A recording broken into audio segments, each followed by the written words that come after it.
Okay, so it's being recorded now. Sorry, the floor is yours. And again, Okay, thank you so thank much. you so much. I want to mention because I always forget when I'm in charge of recording, so I didn't want to.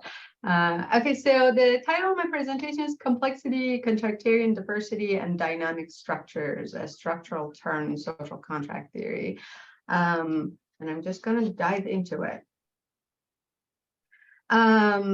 My end goal here is to argue in favor of a structural turn in social contract theory. And more precisely, I want to argue that dealing with the complex and dynamic nature of the social world requires an emphasis on social structures greater than what contractarians often are willing to consider. And by structure, I don't mean institutional structure or features of society that are unchanging and very rigid. I take structures to be the dynamic and non-random networks of interdependence among all active components that shape society. I also constrain my focus here to a growing body of literature and diversity that explores plausible contractarian alternatives with this assumption that society is complex and dynamic, and as a result, diversity is an asset that we need to endorse fully in order to maximize our chance of survival or cooperation, so on and so forth. So my argument boils down to shifting the weight from diversity to structures in this literature when we're trying to theorize alternative contractarian frameworks. And I want to say that that would be an improvement that these people need to take into account. I started with, like in my title also, I mentioned complexity, and I want to say a little bit what I mean. And in the paper that corresponds to this talk, I take the idea that society behaves like a complex and dynamic system as an uncontroversial claim, especially because there's like a growing body of literature that also is doing that has some overlap with the new diversity theory that I mentioned, but it has some, like it's independent too. Complex and dynamic systems are systems that involve a very heterogeneous component that are nevertheless very responsive to one another. And as a result of this combination of heterogeneity and responsivity, they can generate very complex and dynamic patterns. And this heterogeneity or difference between components that are relevant to the explanation of the phenomena that you're interested in means that we cannot summarize the behavior of the parts and take an average or a summary of their behavior in terms of their averages to be representative of their contribution, the causal contribution they have into the emergence of the overall phenomena. But the responsivity or this interdependence between these components also means that we cannot infer the behavior of the whole from the properties of the individuals, because in virtue of their highly integrated or highly responsive constant interaction, these individuals are behaving in ways that we could not expect or predict or infer from how they would behave in a simpler system or outside of these systems. So complex and dynamic systems theory, or complexity theory as like a framework of an explanation, is best suited for situations in which that other explanatory frameworks, those that we are familiar with, like methodological individualism or various holistic approaches or structural functionalism or systems theory, none of them are working. So it's trying to identify the problems that are not very and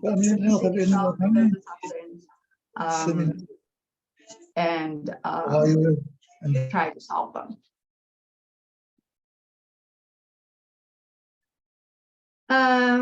The key characteristics of complex and dynamic systems are things that some of them I mentioned, but I want to give like a bigger picture that, like, while components are heterogeneous, think of a school of fish, for instance, that like you have fish that is like following their own incentives, but at the same time, they're kind of like getting stuck together or want to stay together. So they have some heterogeneity, but they're also highly responsive to each other. And as a result of this responsiveness, they can generate feedback loops that can amplify some behavior or can stabilize deviations that they might have. and generate nonlinear and stochastic behavior that you might not have expected from individual fish or like their group as a whole. And you can say that in some extent, they have some adaptive and self-organizing behavior. There is no leader that like tells them what to do, what not to do. And you can see an emergence of new or novel behavior that wouldn't be easily reducible to what these individual fishes thinking were doing. And as a result, we might see a pattern of behavior that is neither fully chaotic and random and like without any meaning or without any order. But at the same time, it's not fully ordered either. They're not like moving with constant distance from each other and like a school children in a bus, let's say. But when it comes to application of complex and dynamic systems, I would say like at least there are more, but there are at least two groups of people who are engaging with this idea of complexity to make different social and political claims. One school is the new diversity theory, which will be the focus of my talk, and focuses on the idea of heterogeneity. So the diversity between individuals, or the heterogeneity of their desires, incentives, ideologies, perspectives, moral political commitments, is doing some work for them to explain some phenomena or to prescribe things that we should or shouldn't do. But there's another body of literature that my intuitions is borrowed from, and I take myself to be a contributor to, that focuses more on responsivity. But in addition to that, the structure of that responsivity, or the structure of interdependence between individuals to do some work. Recent work with Sally Haslanger, older work by Iris Young, at least my interpretation of Young, that might not be shared by others. Sylvia Walby, Arturo Escobar, and many others make similar comments about how these like dynamic and flexible structures are doing work for us when we're trying to explain why some phenomena exist, let's say racism, sexism, class differences, so on and so forth, why it's so hard to change them, but why it's also possible to do some change or advocate for change. Okay, let me explain a little bit more what is at the heart of this new diversity theory that I'm trying to borrow insights from other projects to help them out, or at least to identify limits in what they're saying or what they're contributing. So the advocates of new diversity theory, like Jerry Gauss, Ryan Muldoon, John Thrasher, Michael Moeller, and many others, are people who start with this assumption or this observation that, well, society is a complex and dynamic system, or behaves as such, and as a result, it generates nonlinear and stochastic behavior that we cannot predict what's going to happen next. And diversity in our perspectives or tools that we bring to the table is a very valuable resource for remaining an adaptive and stable society that has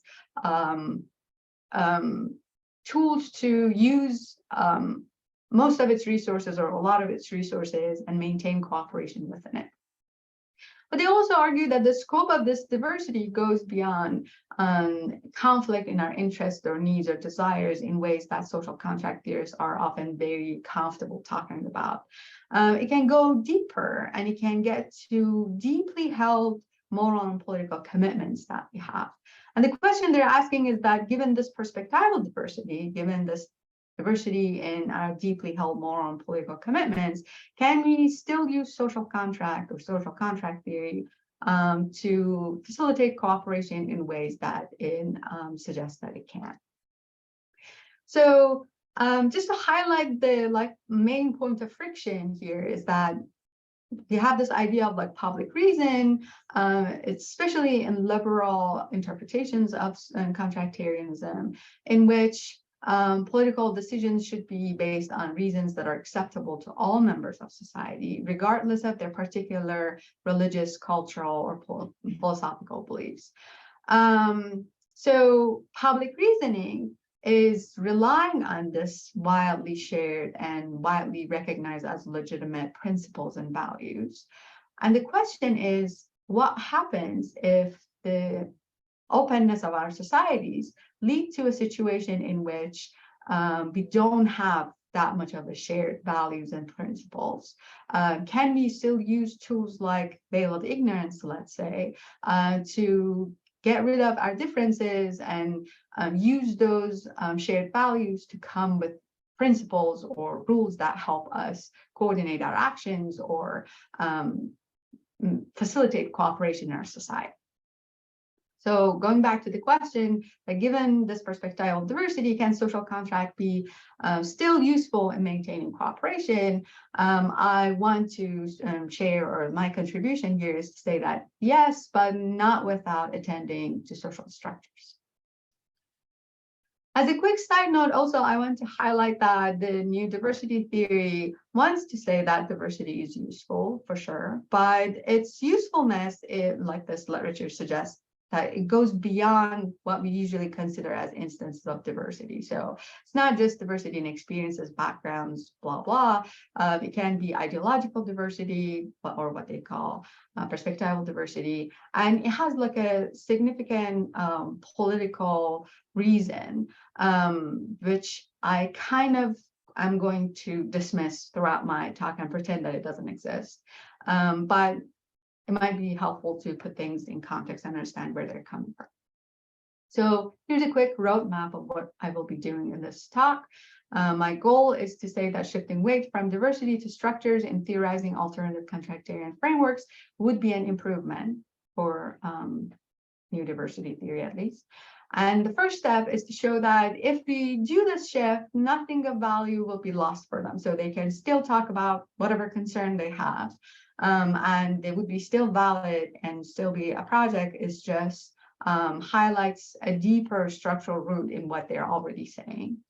Second step is to show that if you don't do that, if you don't focus on or don't acknowledge the importance of structures, we're going to lead to problem, or the models that they provide will lead to problem. And I'm going to use polarization as an example of that problem.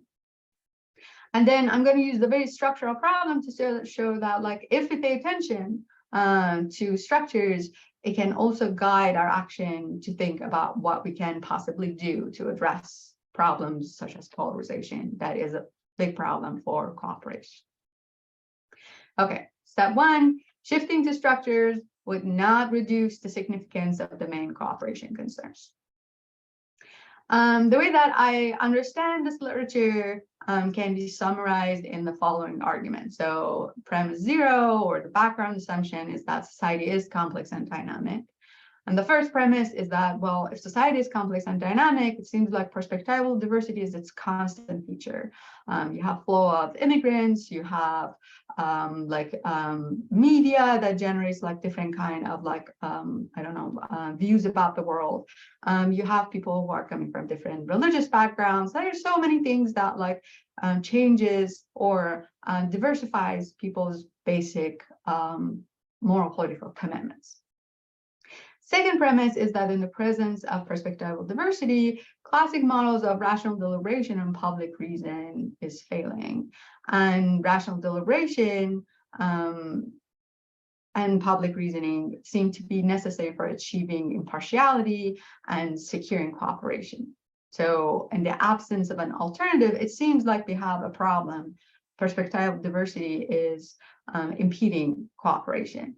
And the concerns that emerge out of it, or the concerns that are coming from that argument, is that we need to identify the limits of the traditional ways of understanding public reasoning and justifying moral rules or political rules or policies.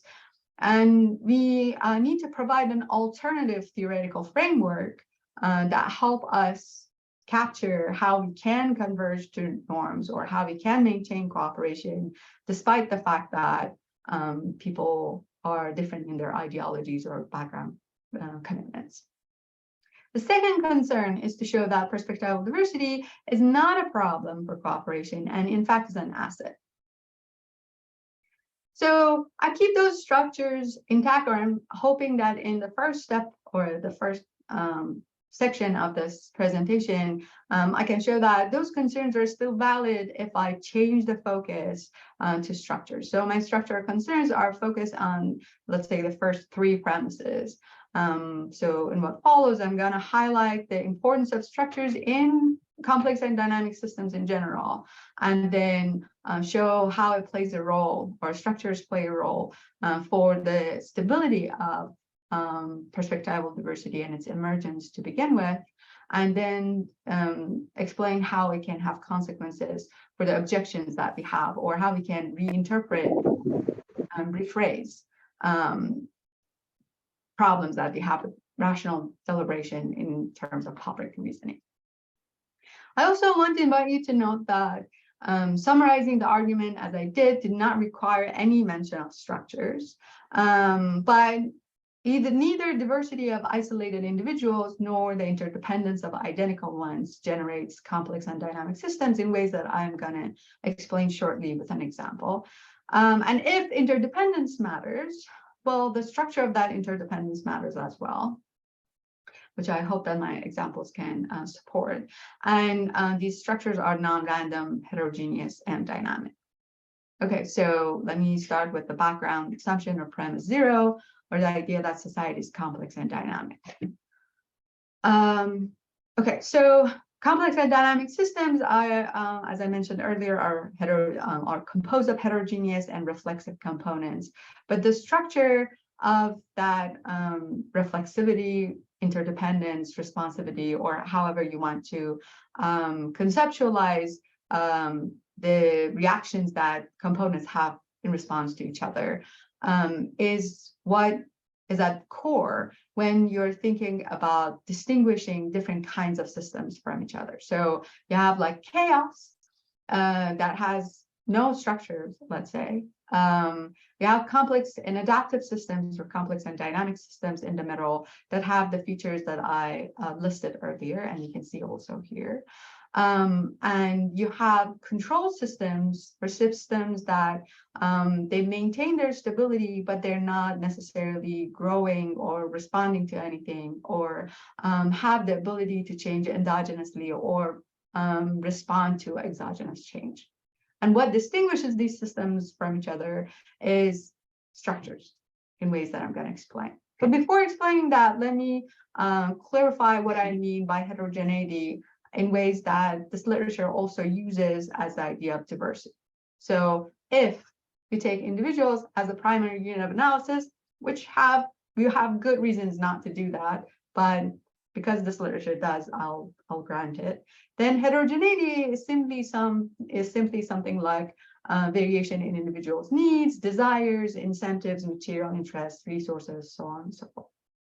But you can also have a higher level or a deeper level of diversity that can be diversity in ideology, culture, conventions, moral, political commitments. There's kind of like how you categorize different things around you, how to rank your priorities. And together, you can talk about these like categories or priority rankings as something like a perspective. So it's not about your immediate needs or desires.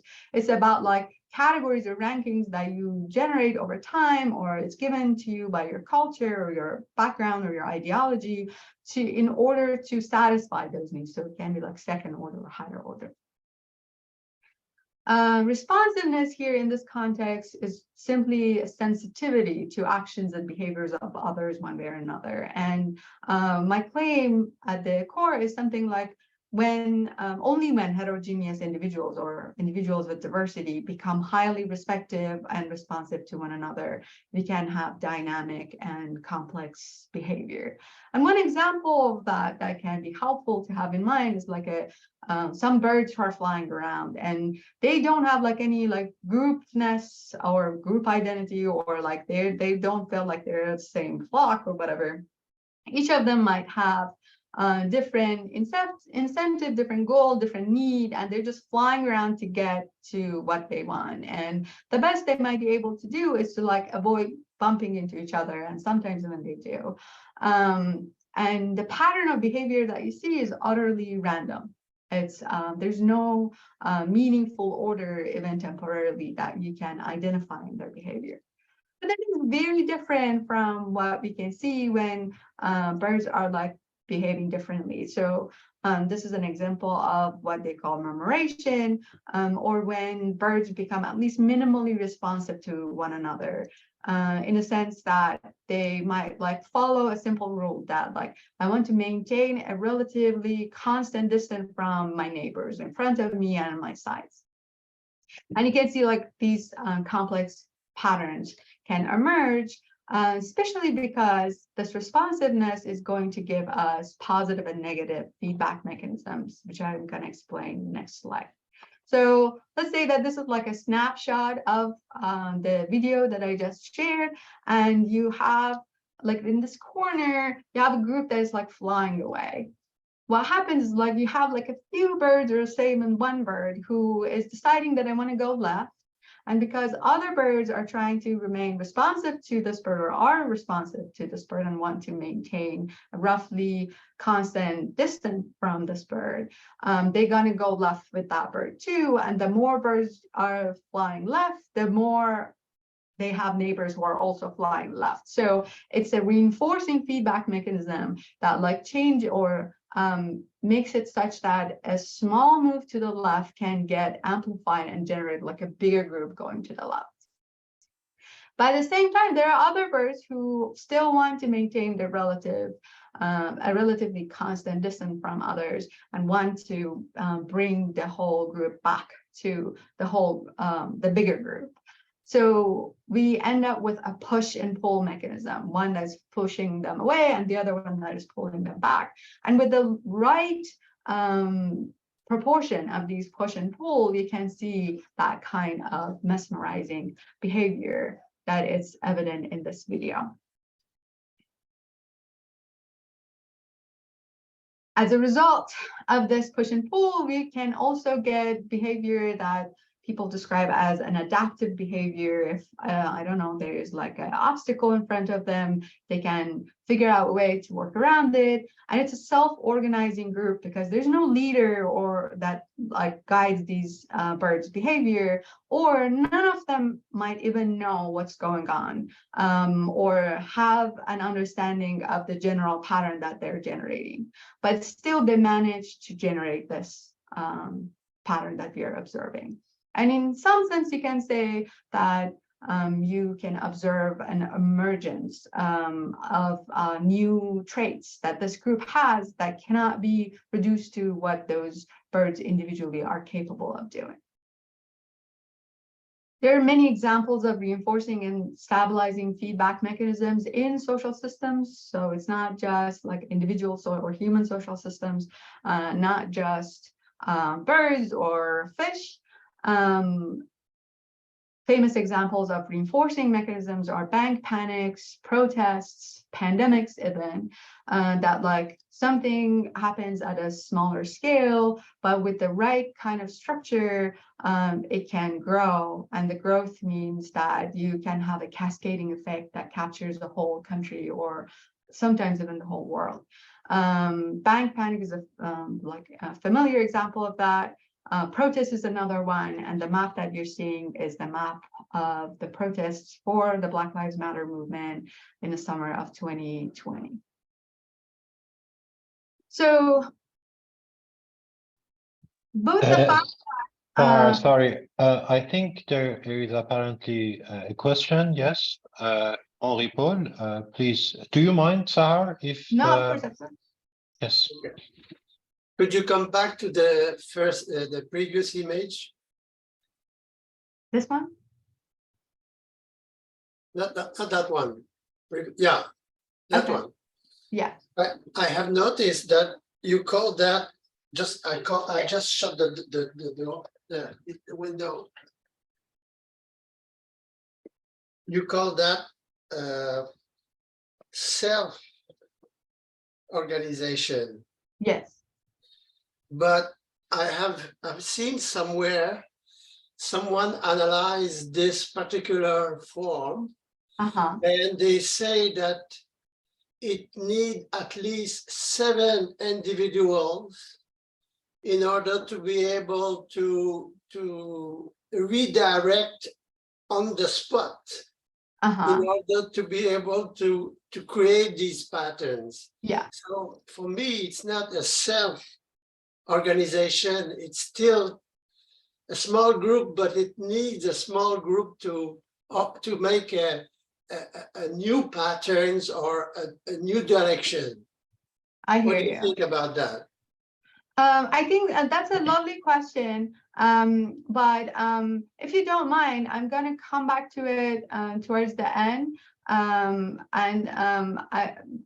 Maybe a better way to go is to like keep the if there are questions about technical moves that I'm making, it will be helpful to answer them along the way. But this is a very lovely, amazing question, and I would love yes, to. Absolutely. I think please maybe just intervene when there are questions, demands for clarity, when there are things which are not clear, but when there are specific questions like that, I think it's better to keep them, just note them, and we'll have enough time, really have a lot of time for you to ask all other questions. So thank you so much. Please, the floor is back to you, Sahar. Well, thank you for an amazing question. Okay, so the fact that these kind of phenomena, or like things like bank panic or protests or pandemics, are rare, or when they happen, we have ways to calm them down or stop them, or respond to them, is an example of the ways that stabilizing feedback mechanism can help us to maintain societies in which hopefully they consider change, at least positive change, so they can move from point A to point B, but they won't fall apart as a result of this change. So just to summarize, the structure of responsivity is what distinguishes chaotic behavior from that kind of murmuration. But structures are not always like homogeneous features of social interactions. They emerge from our decisions about our associates or who we want to associate ourselves with. And sometimes we're more responsive to some people, while others can be more isolated, sometimes because of practical reason, other times because of historical or more sinister reasons. And we can change our mind about who we follow, who we don't. And as a result, we can at least imagine how we can generate structures or non-random heterogeneous and dynamic structures that are not like equally connected in every corner. They might have like some parts that people have more incentives to be connected with each other, some other parts that people want to maintain their distance. But at the same time, it changes over time and responds to different needs and desires that they have at the time. But there's an empirical literature that's also like very recent and very impressive, at least to my eye, that shows the causal efficacy of these kind of informal structures that are generated by our decisions about who we want to associate ourselves with. This is a map from Rod Chedai's project, in which he is connecting economic upward mobility to economic connectedness, or they're using some Facebook data to find correlation between how likely it is for members of different neighborhoods to grow economically or like have income greater than their parents, comparing to how connected they are and how their connections connect them to power, sources of power, or give them access to resources. There's another literature that I also am a big fan of that looks at ways in which informal social structures can impede individuals' access to justice institutions. That like you might even have very neutral, very just social institutions, but with wrong kind of social networks or social structures, you can see that people have very serious barriers for having the information necessary to use those, or having the confidence that like it will treat them fairly, or many different like barriers that can come from just not being in the right position in the social structure. In sum, I want to say that, well, responsiveness is necessary for the emergence of complex and dynamic systems. And if responsiveness matters, well, the structure of that responsiveness matters as well. And that was what I used to distinguish chaotic systems, or people do to distinguish chaotic systems from systems that are adaptive, self-organizing, and that from other systems that are like more controlling, like a thermostat, or things that their main goal is to bring or correct deviation and bring things back to a stable normal. More importantly, the structure of this responsiveness was necessary to explain the characteristics of complex and dynamic systems, like positive and negative feedback mechanisms, adaptivity, and self-organization. Okay, now that I hopefully have shown that when we're talking about complex and dynamic systems, we are often also talking about structures. I want to show that this idea that if society is complex and dynamic, then perspectival diversity is its constant feature is also very structural. So one question to ask is like, why society has, or why complex society or open societies have perspectival diversity can be answered in terms of structures. Why? Because there should be an explanation for first why these perspectives emerge in the first place, why they become stable, but even more importantly, why their diversity emerge in the first place and become stable.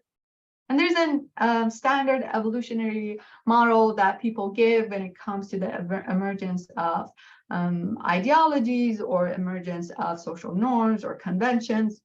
And that has to do something with like, well, it's so complicated to figure out how we should coordinate our actions or successfully cooperate. But through repeated interactions, it seems that we can come up with tools that can secure our need for cooperation.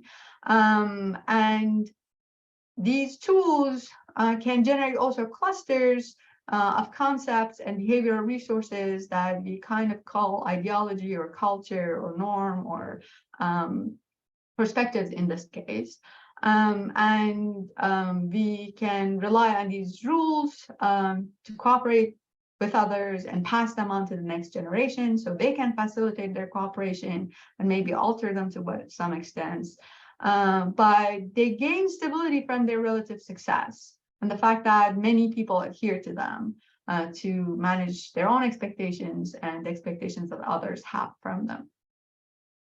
But again, when interaction matters, the structure of interaction matters as well. There's a big literature on how, like, marginalization, for instance, or exclusion from cooperative networks can lead to lopsided and suboptimal ideologies. Or segregated clusters can explain how, despite the evolutionary pressure for convergence, we can end up with more than one ideology or dominance in strategies that individuals use to survive and maintain cooperation.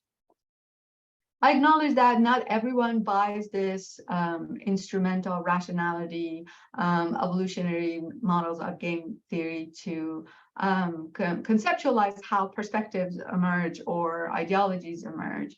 But at least the literature that I'm corresponding with is very committed to that. So I can still use it against them. But I'm very happy to talk more about what are the alternatives. Okay, so if I shift from diversity to structures, it seems like my first premise, that was something like if society is complex and dynamic, then perspectival diversity is very common. Change to something like, well, if society is complex and dynamic, then these non-random structures are the constant feature. And only one manifestation of these structures is perspectival diversity.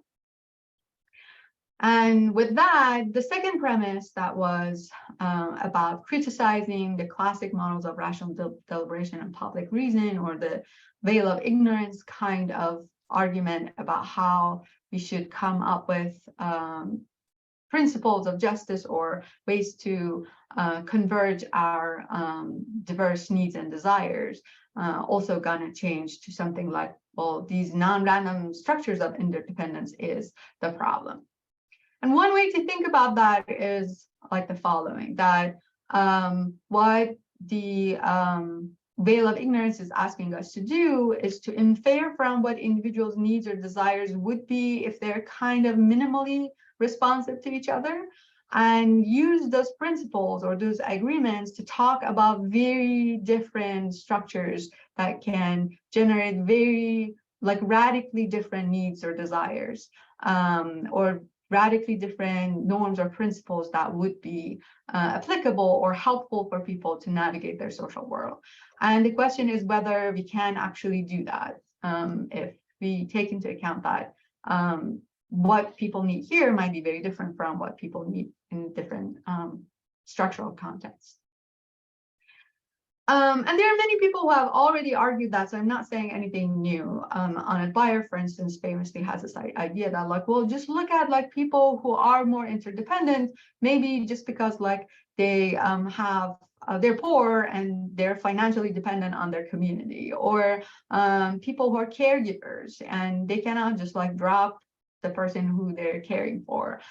Those people might not have the same obsession with equality and power, and maybe their first and most important concern is having a harmonious community, for instance, and they're willing to give up a lot of other things to get there. But when you assume that everyone is independent and behind the veil, then the assumptions or the conclusions that they come up with is very different from those who are living the life that's very highly dependent to others. There are also like very legitimate concerns to have about like freedom of choice that like is assumed behind the veil of ignorance, but in reality, it's very much restricted by ideologies people have, group identities, the social position, the culture, the resources that they have access to, historical contingencies, and so on and so forth. Ryan Muldoon and Jerry Gass, who are also like big names in the new diversity theory, have objections that are something like the following. Muldoon argues that, well, if we take into account that people's, there's no such thing as shared values that is comprehensive enough that you can go behind the veil of ignorance and everyone share those things to make decisions, rational decisions about what should be done or what shouldn't be done, then you're asking people to drop their perspectives or moral commitments before they get to the veil of or behind the veil of ignorance. And he's not sure that we can do that. So even if we pretend that we're doing it, it doesn't mean that there is some validity in that comment. Jerry Gass also argues that, let's assume that I have some moral political commitments, and then I also go behind the veil of ignorance and even successfully make decisions or compromises or acknowledge that there are some rules that people can abide by that doesn't take into account the variation in their perspectives or ideologies. Still, there's a moral cost in giving up what I deeply believe in just to agree with what I would come up with behind the veil of ignorance. And he argues that the classic models don't take into account that cost, that moral cost that people might endure in doing so. So to summarize, all these concerns are something like the following. So the classic models of public reasoning and public deliberation seems to assume that individuals are independent of one another, and they have some uniform ranking of priorities or perspectives as far as this literature is concerned. And I want to add that, like it's not just perspective either. So recent polls in the US show a growing correlation that shaped individuals' political opinions, willingness to date, taste in cars or entertainment, even health-related behaviors, such as whether they want to get vaccinated or wear a mask or not. these are not necessarily a coherent ideology or a coherent perspective. It seems like a lot of things are getting clustered together as a result of polarization or as a result of change in the structure of interaction that people are having. And this clustering means that there can be a real gap in how much we can meet others halfway, even if we value cooperation. So if I am getting cornered in this like clusters, or like I'm at the center of them, and there's a real like material cost for me to deviate, and there is like a pressure for me to conform to these clusters or whatever ideology comes out of their collective thinking. And it's not necessarily homogeneous either. So going back to the argument that I started, I'm just changing the first two premises and highlighting the importance of structure. So if society is complex and dynamic, then this non-random structures of interdependence seems to be abundant, and they can take the form of perspectival diversity. And if they're interdependent, therefore, you can say that the classic models of rational deliberation and public reasoning can fail. But still, premise 3 and conclusion are the case.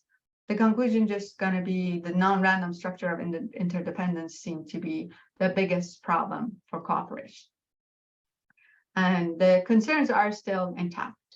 Okay, so now that I have shown that, like, I can say everything that new diversity people have been talking about so far, focusing on diversity, I can say the very same things, but just shift the focus to structures. Now I want to show that if you don't pay attention to structures, you actually can get into bad places. So I'm gonna compare 3 models. 2 of them were offered by Jerry Gauss in the second one in his last book before he passed away, and the first one in another book, 2010. That each of them have like some, like second one has an added layer of structure, but still very minimal. And I'm going to introduce the third model for with a similar kind of structure to show the sensitivity of the previous two to background assumptions that they're making or they have made about social structures, to show why we're going to get into trouble. Okay, let me explain the first model. The first model is the picture of Jerry Gauss. It's called a deliberative model. It's kind of like similar to social choice theory kind of arguments. And the goal is to show that you can start with ideological or perspectival diversity. So agents can come in with very different ideologies, but you can still gain something that he calls moral stability, or a convergence in what priorities or what moral rules become the most dominant one that governs people's actions or interactions. So he assumes that, let's say we have 4 agents, each of them have a ranking of moral rules, like moral rule A, B, C, D, blah, blah. And these agents have different rankings, so they don't share it.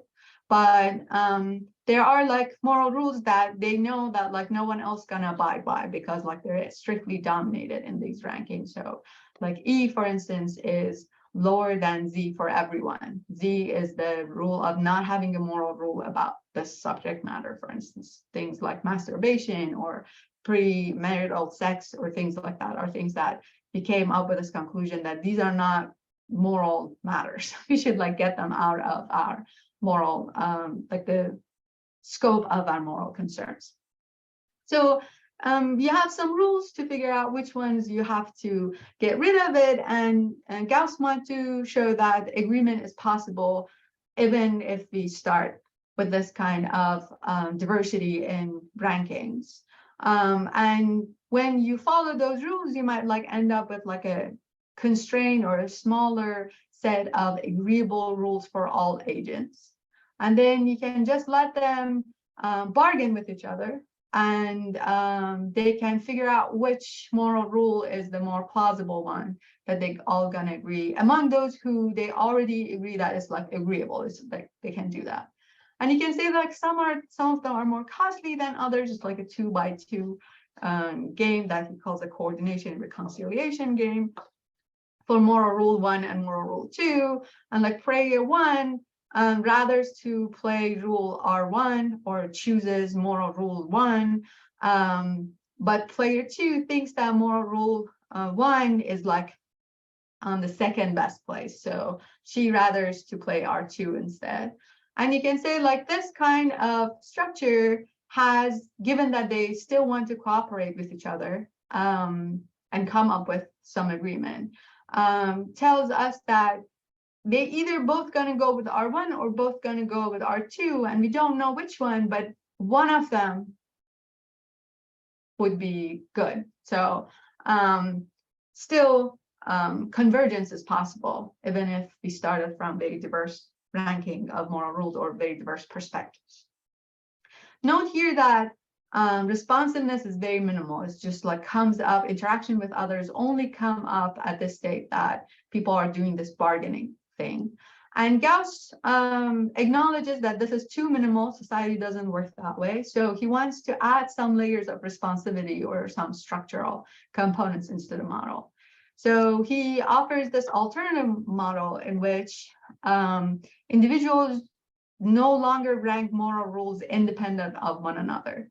So every moral rule, let's say rule 1 or 2 or whatever, have an inherent moral value that's represented by this mu factor here, that is multiplied by the number of others who also abide by this rule. So I like moral rule 1 more, or I think it matches my commitments, but how much I value or the utility of this moral rule is also dependent on how many other people follow it too, because if I have this, other people don't share it, that is like a potential for miscoordination or mismatch expectation that I don't like. And if you do this, you can have like a population of, let's say, 101 people, and roughly half of them prefer rule 1, the other half prefers rule 2. And given that the more is the number of people who abide by a rule, you can generate a cascading effect that like people value moral rule R1 more and more. Then you can see that in a couple of iterations of this game, you can get to a convergence that like everyone now likes moral rule 1 and no one likes moral rule 2. Why? Because let's say instead of 50 people, now 70 people want moral rule 1, and then everyone else's moral utility for rule R1 has increased by a lot. So they're more likely to jump on the bandwagon of supporting rule 1. And after a while, everyone's going to converge on 1. And it can happen for R2 too, but like one of the two gonna reach convergence every time. So notice that this added weighting component is exactly the same thing as those birds who are flying in one direction and other people following them. So it's a reinforcing mechanism. And the convergence to one rule rather than the other is dependent on this reinforcing mechanism. Gauss also introduces an alternative version of diversity that's kind of different from what we expect from diversity. It's not about diversity in background or perspectives. But he says like, well, sometimes you might end up with situations in which people don't change or adjust their moral utility unless people from their own group is following it. So let's say that I only change my mind about something if there are other women who are changing their mind. I'm gonna stay insensitive to what men want to do. And if that's the case, then you can introduce other dimensions of diversity that can solve this problem. So in his model, he has like, remember this like variable of like omega was the weight that an agent gives to the number of others who abide by a rule. And you can have like different versions of this omega. So you can have linear responders that like the more is the number, the more going to be my utility. And you have what he calls quasi-Kantians, who they only considering changing their minds after 80% of the population adhere by another rule. Or you have Humeans who consider anything that's bigger than 50% of the population or something like that.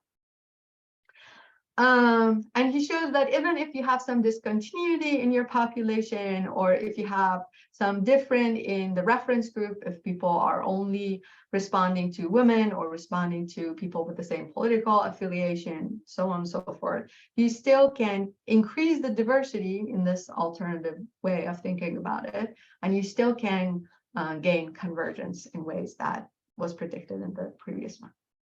So this model shows successfully shows three things.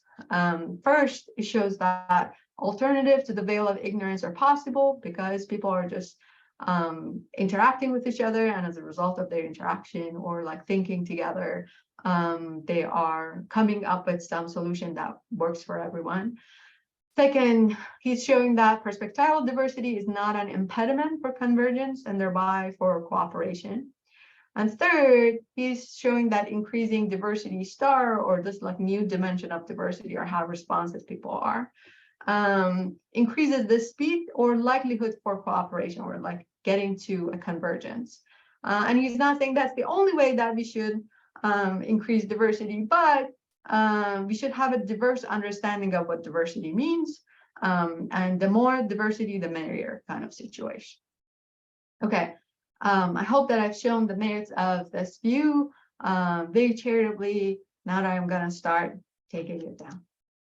So I'm going to use the very same structure of model with some added layer of structures, with this justification that it is true that we do respond positively when more people are abiding by some alternative rule, but sometimes, or a lot of times, if we can, if something is threatening our interest, we might double down on what we believe, or we might tighten our connections to people who believe those things with us.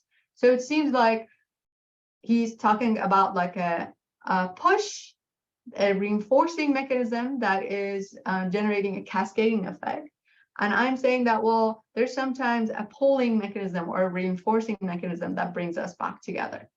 So he had only one modifier that was an omega that would increase with the number of people who are abiding by moral rule Ri. But if we add this like 1 minus the same variable and add it to what he had, we can have something that like bringing things back to normal. So the moral utility was an inherent value of that rule multiplied by a weighting variable that shows the number of people who are abiding by this rule and how I'm responding to it.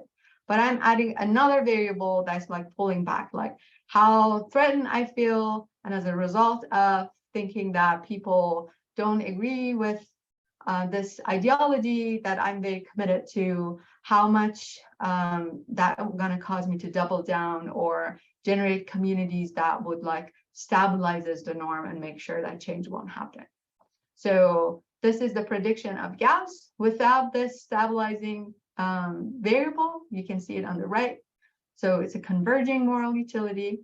And on the left, you can see that instead of convergence, you're going to get two stable groups that whenever one of them gains some advantage or some more people join group one, let's say, group two finds a mechanism to push back and like gain some support back. So instead of convergence, you see a permanent oscillation that never ends. So the reinforcing component was the positive variable that was increasing with the number of people. So it's kind of like the birds were pushing the whole group in one side, but the stabilizing mechanism is this 1 minus omega thing that is like bringing things back together. This is what I call polarization, and the literature on polarization also talks about it in ways that you have two groups that instead of finding ways to converge and find agreement, they find ways to remain stable and different. And over time, they can generate an environment that cooperation between them is very hard, but there is a lot of pressure for conformity in each of the two groups. And if you read that, a successful alternative to the contractarian models that we or I shared objections to, need to show that cooperation facilitating convergence is possible. I have shown that, like with very minimal structural assumptions, this alternatives can lead to polarization and even impede cooperation between those people. So it seems that the success of the alternatives, at least those that Gauss is talking about, is very much dependent on the structural assumptions that they're making about how people are responding to each other. It can get a little bit more sinister, or a lot more sinister, because whether or not increasing diversity help convergence is highly sensitive to interdependent structures, but also it's too likely for a population with some form of push and pull to turn into non-interacting clusters in which individuals experience a potent force for conformity and pressure not to cross social boundaries. And interaction with members of other groups can even amplify hostility, and instead of building empathy or agreement. So it seems like no sequence of individual level interventions can reverse the process of divergence, because if you start deviating, it can be costly for you too. So it becomes too stable kind of equilibriums. So instead of convergence, divergence promote divergence, and clusters can grow more and more apart. Okay, just to summarize what I've said so far, in step 2, I'm trying to say that the reliable likelihood of polarization is a problem for models that dismiss the role of structures. So what Gauss's model is missing is the structural component. Okay, just to not leave this with just a negative suggestion, and show how structures can also help us to solve problems, I'm going to suggest the following model. Let's assume that you have a society in which people are either red or blue, and both of these groups of reds and blues have two kind of agents. They have tolerant agents, which I call A players, who cooperate with people with the same color or different color. So they're tolerant of difference between themselves and others. And they don't mind whether you're cooperating with others or you are not. So they are willing to cooperate with others too. B players are the polarizers, who cooperate only with the same color agents and only cooperate with those who do so. So not only I'm gonna only play with the red players if I'm red, but also if you're red, but you're playing with blue ones too, I'm gonna cut my ties with you because you're a traitor or I don't like you. So this society has two possible equilibrium solutions at the end. One that is everyone is tolerant.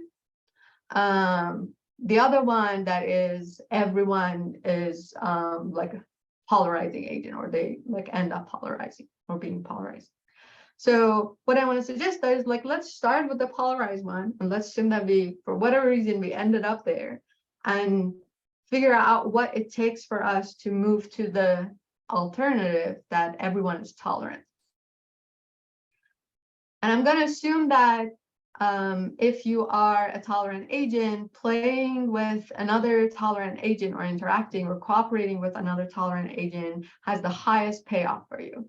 One reason is that, well, people coming from diverse backgrounds, this diversity can help you think about things in a different light and help you, I don't know, figure out things that you couldn't otherwise. And the utility of that is bigger than the utility of people who are only willing to cooperate with members of their own groups. But the worst case scenario is that you are a tolerant agent, but you end up cooperating with an intolerant one or a polarizing agent, because they're just not going to cooperate with you and going to lose. And let's assume that agents are playing this in different iterations, and they interact with their neighbors, with their immediate neighbors, and then compare their utility with the utility of their neighbors. If their neighbors gain a better utility than they did, then they switch their strategy to what other people are doing. So if I'm a polarizing agent, but I look around and see that people who are tolerant are doing better than I'm doing, I have rational reasons to think that maybe I should switch and I should be tolerant too. But if I look around and see that the tolerant agents are screwed, well, I have reasons to think that, well, my strategy is good. I don't need to change anything. Okay, so let's give them some numbers that represent the values that I mentioned before, that like 2 tolerant agents cooperating get a lot out of it, 2 polarizing agents cooperating get some good, but it's a negative value when a tolerant and a polarizing agent are cooperating with each other. So let's say in round 1, agent A is cooperating with its immediate neighbors, and it has 4 neighbors, and because it's a tolerant polarizing agent interacting with each other, agent A gonna get 4 bad outcomes, -4. But this B player, or this polarizing one, has 4 neighbors, 3 of them are like herself, so she's gonna get like 15 out of interacting with these 3, 5 each, and 1 negative experience with the tolerant agent. So she's gonna get 14 instead of 15 that she, or 20 that she could get otherwise. So it has a cost for her, but it's not too much. So let's say that like we played this 1 round. I think I put that 15 wrong there. It should have been 20. But if these agents are thinking about how they should update their strategy, the tolerant one has every reason to think that her strategy is not good because everyone around her are gaining a lot more than she is. She's getting the worst. So she has to switch to being a B player. But the B player or the polarizing ones have no reason to change their strategy because they're good. They're doing the best. And in fact, if they can distance themselves from this A player, they should, because they can improve their utility at the end. Okay, so what are the conclusions? We cannot just ask people to be more tolerant or preach the value of diversity and expect the problem to vanish when our incentive structures are like structured such that it gives them reasons to not do that. We also cannot condemn people, at least too much, for abiding by polarizing norms when their utility or like what they can get from our social interaction, their social interactions, is dependent on being polarized. We also cannot dismiss that at least sometimes sticking together ensures these members' survival. And I'm going to explain what I mean by that in the next slide. So let's say that these tolerant agents, instead of being drowned in a sea of polarizing agents, they have some say in finding others who are also tolerant. As long as the utility of interaction with other tolerant agents combined is bigger than the loss that they're gonna have because of interaction with intolerant ones, they have a serious possibility to first remain stable or survive, and second, to grow, because then the polarizing one gonna look at them and say, well, you are getting more utility out of your interaction than mine, so I have reasons to switch my strategy too.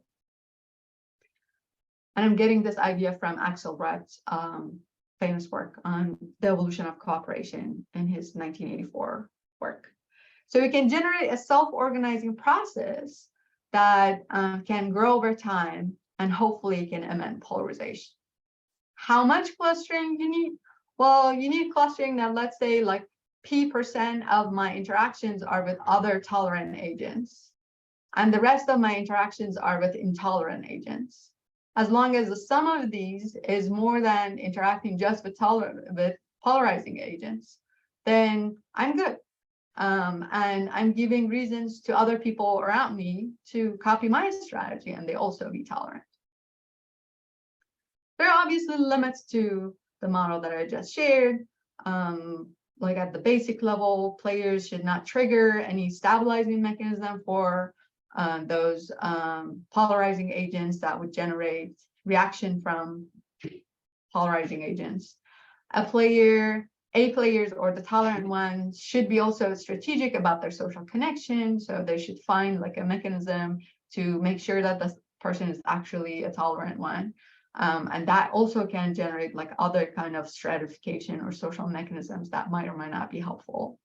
And we should acknowledge that after a threshold, the strategy will not be successful. Like if the population is so far apart that there's no way back, which I'm not sure that it's ever the case, or we have empirical evidence that shows that coming back is always possible, but it might not be possible by well-meaning interaction between individual agents. We might need to have some institutional intervention to make that possible.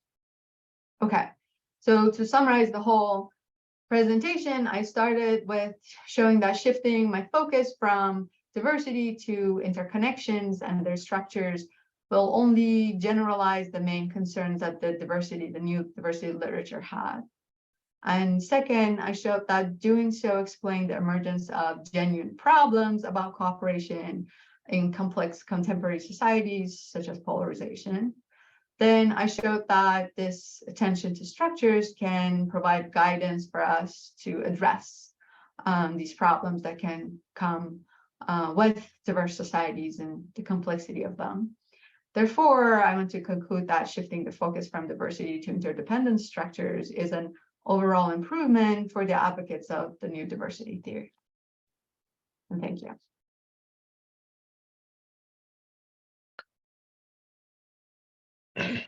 Thank you so much, Sahar, for this extremely, really wonderful talk. Thank you so much. Very clear, very didactic. I learned just so much. I imagine you should be an excellent lecturer. I'm very happy for your students, actually. Really. Yeah, great. So, yes, you wanted to say something? No, sorry, no. Okay, so yeah, so thank you. Cyril Hedwan, he was there. He asked me to thank you so much because he's actually working on questions which are very much close to what you were talking about. But since it's a little bit late in Paris, he had to leave just before your talk, but he asked me to tell you that he really appreciated your talk. So now we have around 45 minutes, or slightly less, slightly more, for the Q&A, for the questions and answers. So the floor is to all of you. If you have questions, remarks, observations, please come forward. Just know that the talk is being recorded. So if you want, you can just speak without activating your camera, in case that bothers you. Does anyone have any questions, or shall I? No? Okay. So yeah, so thank you so much again, Sahar, for this very interesting talk. So I was I would like to ask maybe one initial question regarding, this very basic distinction between contractualist and contractarian approaches. So you take basically the public reason model as like the only representative of the contractualist model. Is that? I mean, by rejecting public reason, you are rejecting the contractualist approach, or do you nonetheless try to preserve something from the contractualist approach, which goes maybe beyond the public reason or public deliberation model? I think at least in this presentation, I'm very non-committal to either. I'm just trying to say that if I take for granted that diversity, or at least ideological diversity or perspectival diversity, or whatever you're talking about, can be a problem for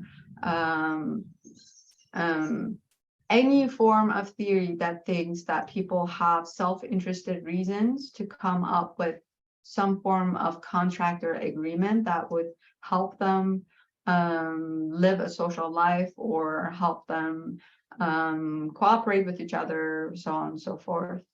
Then you must take into account the structure of their interactions, or various like histories or whatever that brings them to this diversity, in order to figure out how this diversity can be helpful, how it can be harmful. So I think I don't think that I have any feeling one way or another about social contracts in general. But I think that there's some value into thinking that like we do come up with contracts to figure things out. So at least politically, if you think that agreement is helpful, anything that would threaten that agreement is not good. So we either need to figure out ways to make it okay, or tolerate it, or make advantage of it, or we end up suppressing it or pretend that it doesn't exist. And I agree that like the second way to go about it is not good. But not pay attention to what it takes to take advantage of diversity is not good either. Like it's not an easy task. But may I ask, in your inclusion of diversity, do you also leave any room for example, prioritarian models, in the sense of trying to reach agreement precisely by prioritizing certain, maybe like, you know, basically then you would apply the public reason model only to question of finding the priorities, which can be one way of reducing diversity, but not on all levels, but basically just, you know, arguing that diversity is good, but some questions, you know, we will focus on. That would be good, but let me give an example to make sure that I understand what you're saying. Let's say that like in the US, people are saying that we are prioritizing the health of mothers and their newborn children, right? For some political parties, or for like liberals, that means that we make sure that we give a choice to the mother to terminate their pregnancy if they have to. We give the choice for them to use different kind of, I don't know, like healthcare to care for their children, provide healthcare for them. But the Republicans, by the very same priority, they mean we limit access to abortion. We make sure that the kids are, or they call the fetuses kids, or they are born, they're not killed in the womb or whatever, and we hold mothers responsible to figure things out later on their own. And if they cannot access healthcare, it's their failure kind of situation. So the priority is the same, but that does not necessarily translate into agreement. And I think the two views that I just described would not be as salient if you would ask people to make decisions about what that priority means, independent of one another. This idea that like fetuses are children is a kind of modern idea that like didn't exist like prior to 1980s or even 1990s. That is like something that people came together that like this is the conception that they want to have. So I think maybe rely on priorities is an improvement. I'm not like, or you should help me see how I can solve this kind of problem then. With the Yeah, I think it's a difficult situation. I mean, the example you gave is a very difficult question where indeed the prioritarian outlook would not help at all, because it's very difficult to define in any way who would be the worse off sort of thing. But I think the prioritarian perspective only works when it is easier to, when it concerns moral questions, when it's somehow possible to have easier definitions of worse off, better off. But in terms of such outright moral antagonisms, because the example that you gave is a very, yeah, it's very difficult. Yeah, I mean, but you know, for example, the structural argument that you relied to show that Gauss's framework, by not being enough attentive to structures, can actually lead to results which are contrary to what he is driving at. But can't you use the same argument against any form of a structural? I mean, can't you always find some caveat, right? I mean, can't this become a sort of infinite loop in the sense of, you know, like whatever solution you find, then we can find some variant of it which would show that there can be no sort of agreement whatsoever. No, fair. So I don't have a very well thought out answer, but let me try. So I think my way of conceptualizing it is that this ability to reach out to people who think like you to defend your way of living is like is a common thing that we all do, even if we don't think about it. I don't know, like you see that like 9/11 happened in the US, and all of a sudden a lot more people were expressing love for their country, support for their fellow citizens in ways that they didn't before. Or as a result of 9/11, you had this emergence of a Muslim American identity that didn't exist before, because people were in the US were feeling, and they were Muslim, they were feeling like they're under scrutiny or under attack in ways that's not their fault, or they didn't have anything to do with it. So they just kind of like came together in ways that they didn't before to generate this new identity, and like started conversations with others to like undo the damage that has been done one way or another. And if you are saying that, if you don't take that into account, what you're saying is that you're not, for your model to work, you are not allowing agents to use that, or you're assuming that agents will not use it.